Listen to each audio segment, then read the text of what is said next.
I've told plenty of scary stories in my career, tales that chill your bones as they've chilled mine. Yeah, the lore I impart keeps me up at night too, and today isn't going to be any different. But monsters come in many shapes and sizes, so I ask for patience when I say, this story starts with something as unremarkable as a box. About a month ago, this box I'm talking about arrived in the mail. It was from my aunt. See, we'd put Grandma's house on the market, and during the final clean-out, my aunt found this thing. It said, Rodney, on it, so she sent it to me in L.A. It was red and wooden and had a curling sticky note with my name in Grandma's handwriting on the side. I knew this box. More than a few times I'd seen Grandma shift through its contents when she thought no one was looking. She cried when she did it too, which confused me, because this thing happened when I was young. My tears at that point, they were kids' tears, visceral, instinctive, a tantrum if I didn't get candy, fear if I fell off a bike, that kind of thing. Grandma's tears were quiet, deep, and very much connected to that box's contents. As you might guess, I'd always needed to know what was inside. But now that I have it right here, in my hands, I can't seem to open it. It's been sitting on my desk for weeks. I stare at it every now and then, trying to work up the courage to crack the lid. But I never do. It feels like the last thing Grandma has to tell me.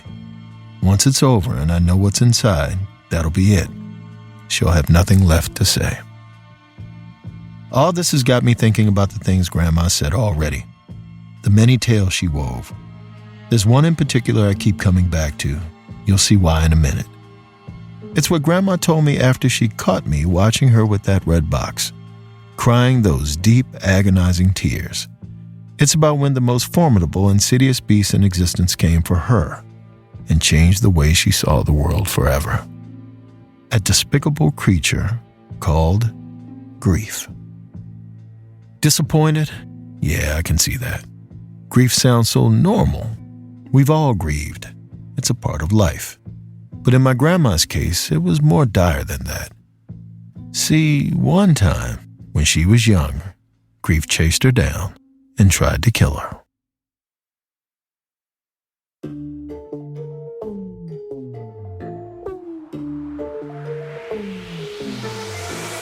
You're listening to Run Fool. I'm Rodney Barnes, and this is episode 25, Black Aggie.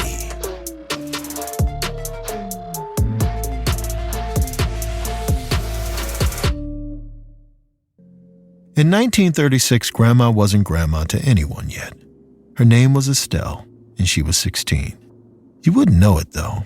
She carried herself like a woman who lived 1,000 years.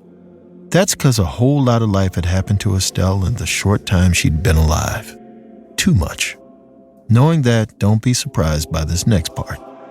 This story begins at a funeral. Estelle stood in the front pew as mourners drifted in for the wake. She closed her eyes, listening to their snow-encrusted boots plod down the aisle, to their voices murmur condolences, to their tearful sniffles as they prayed over her little brother's corpse. Estelle's own eyes were dry as a bone. As wild as it sounds, she hadn't been able to cry for her brother, just like she hadn't been able to cry for her other 5 siblings, or her parents. 8 bodies she'd seen going to the ground in the last 10 years. A different allotment of ailments, accidents, and tragedy. All that death dried her right up. Much later, after her brother was buried and the mourners had left, Estelle pulled her jacket closed and strode into the night. It was March in the Baltimore area, the crappy part of winter, where it's almost spring, but the last stretch of cold seems like it'll last forever. The biting chill stung Estelle's skin, but she didn't flinch. She just got on with it. Her route home from the church took her past the cemetery where her family's graves were, where she just laid her brother to rest. She always picked up the pace here. She knew she would visit them, but she couldn't bring herself to. You can guess why, but I'll tell you anyway. Their gravestones were reminders of a deep, unbearable loss. But that night, as she passed the cemetery entrance, something made her pause. The sound of kids. At first she thought they were playing, which vaguely confused her. As far as Estelle was concerned, life was meant to be endured, not enjoyed. Then she realized the voices were arguing. Two boys about Estelle's age hovered over a much smaller one. The younger kid was crying. He seemed terrified. Estelle, now she hated a bully. She stomped up to the kids and demanded to know what the problem was. She found out real quick. The older boys wanted this kid to go into the cemetery and sit on the statue everyone called Black Aggie. Estelle knew of the statue. Of course she did. She'd buried 8 bodies in the cemetery, but she'd never heard about the lore behind it. When she said so, the teens filled her in. Black Aggie, they said, is a bronze statue of a woman. The person who created her originally called her Grief. But don't let that fool you. She's evil. Grass doesn't grow at her feet. Pregnant women can miscarry if they get too close. Black Aggie presides over the dead, too. You run from her, she'll raise the cemetery's ghostly hordes to fetch you back. But maybe the worst thing, if you sit on Black Aggie's lap at midnight and she gives you a hug, you only get 2 more weeks to live. That last bit is what they needed the little boy for, to sit on her lap at midnight and see if the legend was true, because they sure as hell weren't going to do it themselves. The younger kid was shaking in fear, and look, Estelle didn't want to be anywhere near the cemetery. But the thing was, this kid reminded her a whole lot of her dead little brother. As the eldest of all her siblings, Estelle had been the de facto parent when her own had passed. I point this out because she'd essentially been a mother and had that instinct. She wasn't about to let this kid rot. Plus, she didn't believe any of the crap those teens had just told her. My grandma was pretty practical back then. Monsters, superstition, the supernatural, she called hooey on all that at the time. Far as she was concerned, God wouldn't let something like Black Aggie exist in a Christian cemetery. All that's why Estelle found herself weaving around gravestones as midnight approached. The air seemed to get colder with each passing step. Crows shrieked in the skeletal trees. She took the long way around, avoiding her family plot. So it was a bit of time before the outline of Black Aggie rose against the night sky. Estelle stopped in front of her. There was a lifeless patch of dirt at the statue's base. No grass, just like the legend said. But it was also winter, so she didn't read into that. The statue was made of bronze with a blackish hue to it, though an oxidized bluish green peeked through in places. Aggie was seated on a pedestal, a cloak pulled over her head, but it was her face that Estelle couldn't look away from. Her features were set back in the cloak, almost hidden. Heavy-lidded eyes looked down. A hand was gently pressed against her cheek. Her lips were parted in a downward pout. It made sense why Black Aggie's creator named her Grief. It was the saddest expression Estelle had ever seen. She tore her eyes away from the frozen, melancholy face, checked her pocket watch, 11:59. The kids would never know if she actually sat on Aggie's lap, but what does she care? Like I said, Estelle didn't buy into Aggie's story. Even if she did, it's not like she had anything left to lose. She climbed onto the statue's lap. It was freezing. The metal absorbed the cold like an ice pack. Estelle's legs went numb immediately. She tried to ignore it and focused on her watch. The seconds ticked by. 5, 4, 3, 2, 1. Midnight. Estelle looked up at Black Aggie's face. It was as still and somber as always. She sort of smiled then, just as she'd thought, a blasphemous tale meant to make a holy place feel terrifying. She swung her legs around and went to hop off Aggie's lap, but she couldn't move. When she looked down to find out why, she saw 2 ice-cold arms had wrapped themselves around her waist. Strangely, Estelle didn't panic, not right away. She just tried to get off Black Aggie's lap, but the arms wouldn't let her. In fact, they squeezed tighter. The heavy metal cut into Estelle's skin, pressing into her diaphragm, squeezing the air from her lungs. That's when she panicked. She clawed at the appendages, trying to pry them off her, but they just got tighter. Estelle screamed and craned her neck around to look up at Black Aggie's face. The statue was as stoic as ever, but the eyes weren't cast down anymore.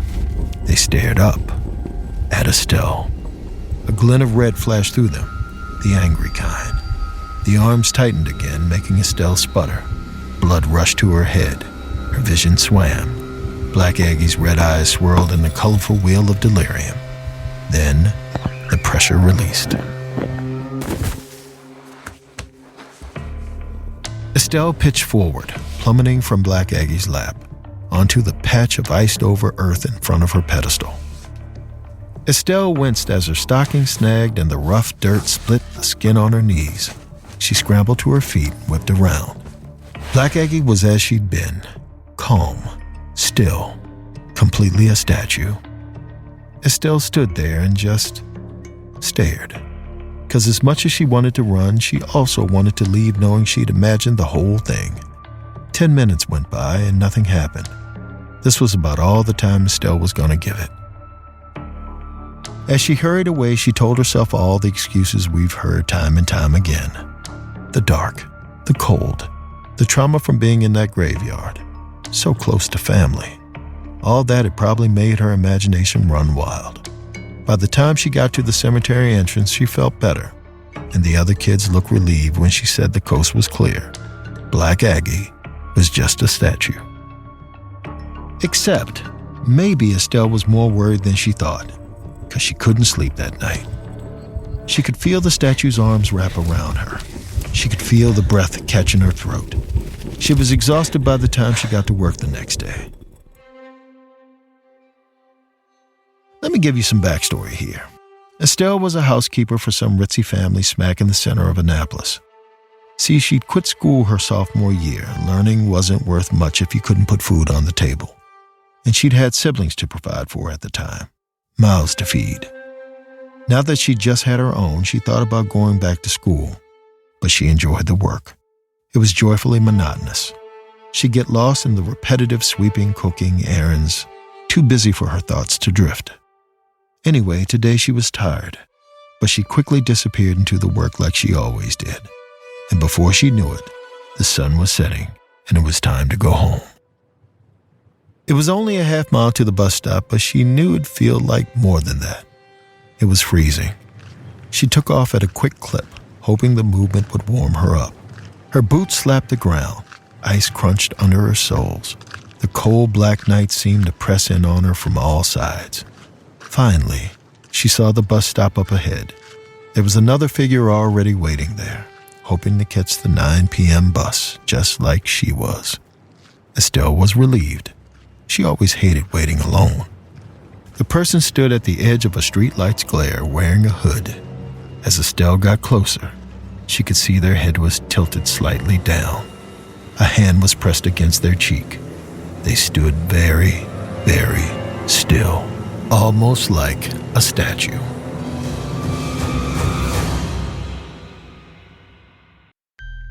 Estelle stopped short. She stared at the figure, at the statue, not wanting to believe what her eyes were telling her, because there's no way she could abide by the idea that Black Aggie was waiting at that bus stop. But then the bus roared into view. It stopped between Estelle and Black Aggie. When it continued moving, the statue was gone. Estelle had to wait another hour for the next bus to arrive, and the whole time she sat there with her head on a swivel and her heart in her throat. In fact, Estelle didn't calm down till she was in bed, covers pulled up to her chin, saying her nightly prayers. She slept uneasily again, and the next day at work she couldn't get lost in her task like she normally did. She kept thinking about the bus stop, about Black Aggie, but when she left work that night, the stop was deserted, which made her feel a little better, you know? Even so, when Estelle got home, she couldn't completely shake her worry. She sat in her bed, curled her knees to her chest, buried her head in her arms. It was still, quiet. She sighed. Then someone else did too. Estelle slowly looked up, straight into a sculpted, sorrowful face, the same one Estelle had seen in the graveyard. the same one she'd seen at the bus stop. It was, without a doubt, Black Aggie. A scream tore from Estelle's throat as a metal hand wrapped around her wrist. She yanked away, but Black Aggie held on. The statue's rough palm cut into Estelle's skin so hard it drew blood. Then Black Aggie leaned in further, bringing her petrified face just inches away from Estelle's. Her lips parted to release a breath. The cold of it made Estelle flinch, but the words that came after were more chilling than the air. "Tick-tock, sad girl." The next thing Estelle knew, sunlight hit her face. It was morning. She was still in bed, but Black Aggie was nowhere to be seen. She'd left something behind, though. A red, angry mark encircled Estelle's wrist, right where Aggie's hand had been.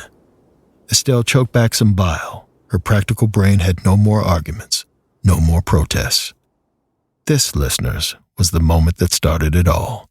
The moment my grandma realized there were unknowable things in this world, things that lurked in the darker recesses of humanity, nightmares that are as real as the fear they conjure in your chest. 'Cause like it or not, Black Aggie had been in her bed, and she wasn't going anywhere. The statue visited Estelle again that night, and the next, and the next. Yeah, Aggie tormented my grandma for days. Sometimes she'd appear in her bed, sometimes she'd wait after work. Soon as the sun went down, Black Aggie was there. She got more violent, too. Wounds appeared all over Estelle's body. A bruise from Aggie's fist here, a welt from a slap there. Estelle tried to stop her. She boarded up her windows, locked her doors. It did no good. Black Aggie found her anyway. Hurt her a little bit more each time, and always whispered the same foreboding words in her ear. "Tick-tock, sad girl." About this phrase, Estelle knew what it meant at this point.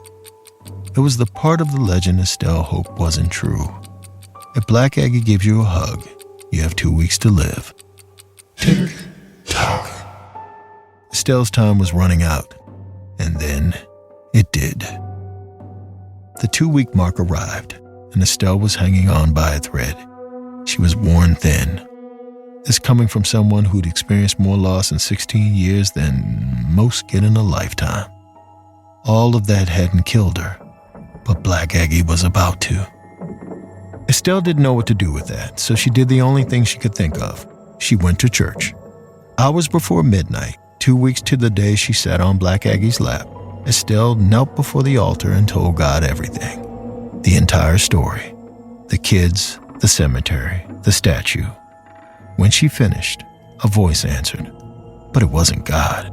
It was the pastor. And if Estelle was hoping to get some reassuring words, then she was disappointed.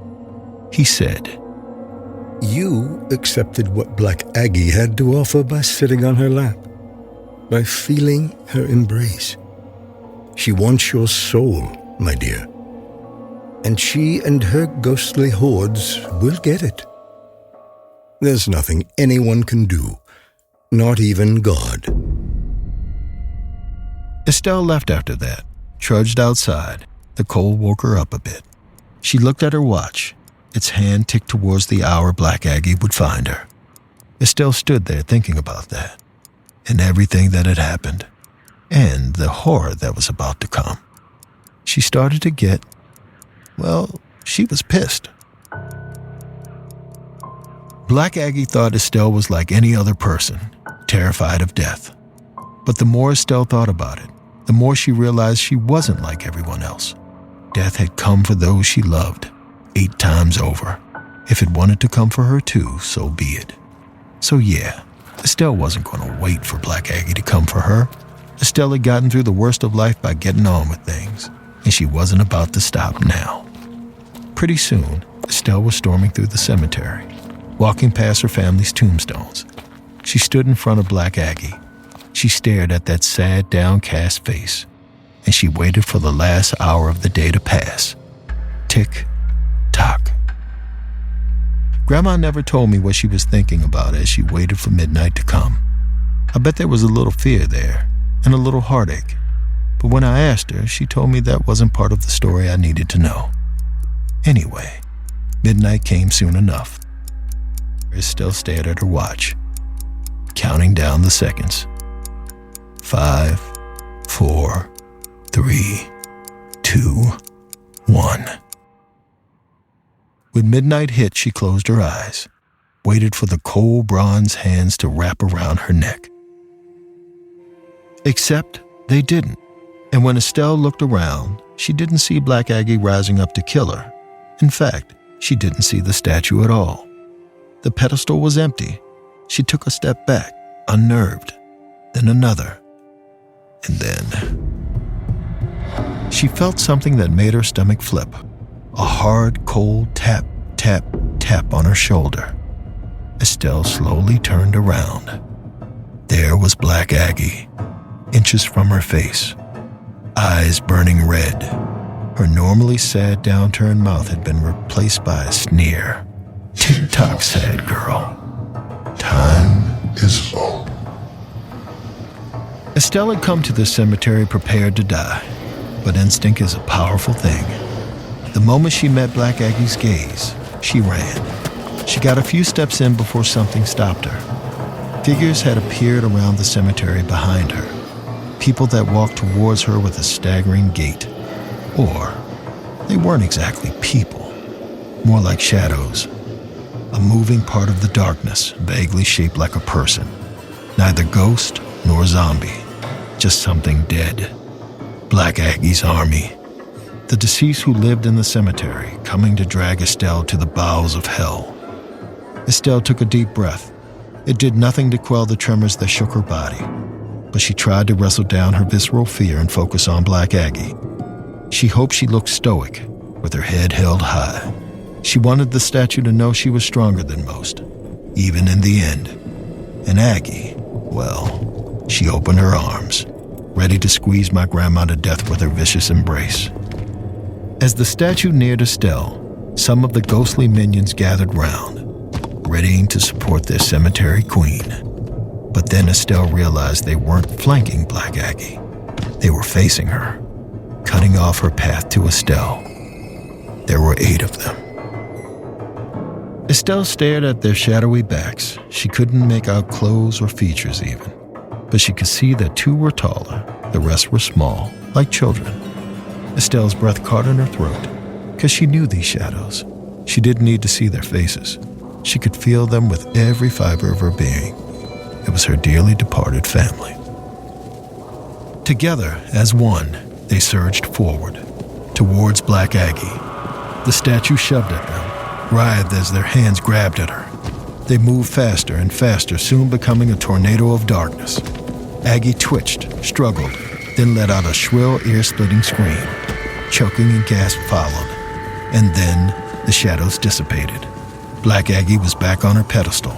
She looked furious, her hands pressed on either side of her seat, ready to spring back up again. Estelle felt something at her sides, her family. They gathered all around her. She could feel the chill of a misty hand on her shoulder, the gentle stroke of a palm on the small of her back. Her family was standing with her, daring Black Aggie to try again. Listeners, Aggie didn't accept that dare. As the first of the morning light shot through the sky, Aggie relented. Her face turned placid, her hand rose to her cheek, and she was still once more a denizen of grief, on her pedestal in a place of death. Estelle felt the air warm around her and realized her family had vanished. She called out, begging them not to go, to take her with them, but they didn't answer. The ache she felt then was so profound. She fell to her knees. They'd saved her. Grief had tried to swallow her whole, but their shadows had stood in the way. They reminded Estelle that getting on with it doesn't mean giving in, and it certainly doesn't mean forgetting. As Estelle knelt there in the cemetery, trembling, she saw something in the cold, barren dirt by Aggie's feet, a green seedling, poking through the earth, a sign of spring, because winter doesn't last forever, you know. Estelle felt her heart thaw, and she did something she hadn't done in years. She cried. This story has always been one of my favorites, but let me tell you, it's a lot harder now that I'm sitting here holding this box. See, I feel the same way about this thing that Grandma did about going to her family's plots. I know whatever's in here is going to remind me of what I lost. It's going to hurt. And I'm not much of a masochist, but if Grandma could face her tragedy head on, I can too. Here goes nothing. Well, would you look at that? Want to know what's in here? Pictures of Grandma, her parents, her siblings, parts of her past that happened long before I existed, but that I'm connected to all the same. I get why she cried when she looked at these. Of course I do. Now more than ever. And Grandma knew it'd take me a while to get it. That's why she slapped my name on the side of this box, rather than trying to explain it to me as a little boy. Let me gather my thoughts here. Yeah, it's like this. Even though she isn't here, the stories she told me haunt me. She haunts me, or at least my memories of her do. In this box, it's my horde of ghosts. Something I didn't want to face. Something I thought would prevent me from putting my head down and just getting on with it. But you know what? I'm glad I opened it. Because if this is the last thing Grandma has to tell me, it's pretty sensational advice. Grief isn't always the monster it's thought to be. The pain it causes, it's a reminder you lost something or someone you loved, sure. But it also reminds you of what you had and how lucky you are to have had it.